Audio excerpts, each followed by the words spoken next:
And I feel like, with your permission, Yeah. I feel like we should kind of put this whole interview online for people to look at. Anyway, like, I just think we should put it somewhere. I do want to move on to some. Yes, okay. Yeah, fine. I'm just like completely. I love the director's like, Can we get this some? is a comedy show, I'm like, so. Yes.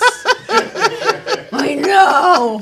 Anyways, later. What do you think about the way that Me Too has been turned into a verb?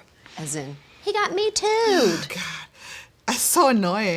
Yeah. People don't understand that when you turn Me Too into a verb, it undermines the people who said Me Too. It also undermines our work because it upholds this idea that being Me Too'd means that you gotcha. If you think about who says Me Too and why, then you'll understand why turning that into a verb is just so disrespectful. And you're just going to take it and flip it and make it mean something that is mostly about the perpetrator and not about the survivor. It's another way of co-opting our space to heal. Asking people to have a moment of self-reflection is always very challenging. Yeah. No one wants to look at their own behavior. No. No one wants to look 20 years back into their own personal history and think, oh, perhaps maybe it wasn't my intention, but that's how it came across. And that's the thing. Because we have sort of a tenuous relationship with consent, also the definitions around consent have changed and have expanded over time. It's not that things are different in the age of Me Too and, now we got to be blah, blah, blah. What it is that when you did it in 1976, it was wrong. We didn't have language to tell you it was wrong then. We didn't have an understanding about consent, and we didn't have enough of a movement, really, that would support people coming forward and saying this is wrong. Now people feel comfortable saying, you know what, now that I'm thinking about it, when you were sliding your hand up my skirt during my interview, that kind of sucked. I didn't like it. I remembered it forever. I remembered it forever. It really bothered me. There's not enough information about what survival is and what it is to have these experiences and then live in silence and shame with those experiences for years. This is not just about exposing the people. It's about getting it out of your body, saying it out of your mouth. Because once you put it in the world, it means that you don't have to live with it alone anymore. That is an important step in the healing process. And so folks are so self-centered. They're like, why are you bringing up all that old stuff? Because it's old to you, but I've lived with it every day of my life since it happened. Centering the conversation around the men who are involved is very bad.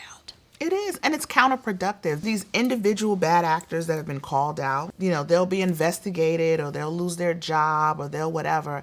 But you can arrest Harvey Weinstein, you can arrest R. Kelly, you can fire Matt Lauer, you can do all of that. There is another R. Kelly, Harvey Weinstein, Matt Lauer being groomed right now. The playground with the baby Harvey Weinstein is the worst playground in New York. But it's true. I do. Putting those men in jail and making them lose their job does not change the systemic problem that we have. So how does that shift? It feels like a pathway has opened to have those conversations. We have to shift the conversation. Instead of playing whack-a-mole and trying to knock down and talk about each one of these individual bad actors, and also instead of thinking that by removing the individual, you remove the problem, right? I've heard people say if men would just change their behavior, we'd have the end of sexual violence. That's a lie. It's a lie because men aren't the only perpetrators of sexual violence. It's a lie because women are very responsible for upholding sexist, misogynist, patriarchal ideas. A lot of times when women experience sexual violence, the first person they encounter is another woman. And a lot of times that other woman is the one who's saying, what were you wearing? Were you drinking? Why'd you go to that party? We think about sexual violence in terms of crime and punishment. A person does a thing, they have to be punished this way, and it's done. There's no particular set of things in place, and particularly in our justice system, that will be helpful for every instance of sexual violence because most of it doesn't rise to the level of crime. And if you shift from that framework to a harm and harm reduction framework that says anybody that causes harm should have to be accountable for the harm that they caused. That doesn't mean going to jail. It doesn't mean losing your job. But it does mean you have to be accountable for the kind of harm that you caused another human being. If I punched you in the face right now, would you work with me again? No. But if I said, I have a condition that somehow makes me randomly punch people in the face. This is a bad example.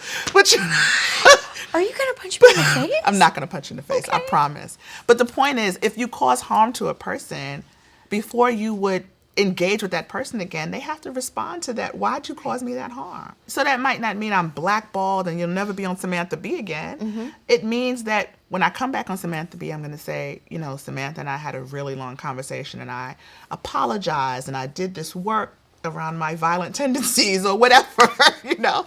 But people want to see that you did the work to change, that you made amends with the person you caused harm to, and then we can move on from there, right? Did you even acknowledge that you caused That harm? you caused the harm.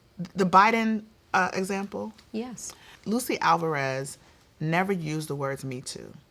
She didn't say he was Harvey Weinstein. She didn't say he was a serial abuser. She said, what you did made me uncomfortable and it made me feel powerless. Those are two ideas that so many women can relate to. Yes. So many instances that we've been in with another man where they made us uncomfortable, and because of their position, we felt powerless. Joe Biden is sort of the quintessential good guy. Right? He's the guy who passed the violence against women legislation. Take Anita Hill off the table for a second. He's the guy who's out here speaking and helping to end sexual violence on college campuses. He knows what this issue is. He has worked around this issue. He's worked around gender-based violence issues. So he's the guy who's supposed to get it. And so what should have happened in that moment is that she was able to say, hey, this thing you did a few years ago made me uncomfortable and I think you should be aware of it because you do it all the time. Right. And he should say, I appreciate you bringing this to my attention. I didn't realize the kind of harm I was causing. I didn't recognize that my power and privilege, I was using it in this way. And as a person who wants to be president, it's important that I take stock in this and I reevaluate my behavior, and I promise you I'm going to do that. Right. What harm would that cause? Yeah. It doesn't diminish your character. As a matter of fact, it shows you as a moral leader. It shows an example of accountability, right? It's all the things that we want to see in our leaders. Some vulnerability, some accountability, some acknowledgement. The opposite of the person whose place you want to take. Right. But we didn't see that. And instead, what he did is what so many men do.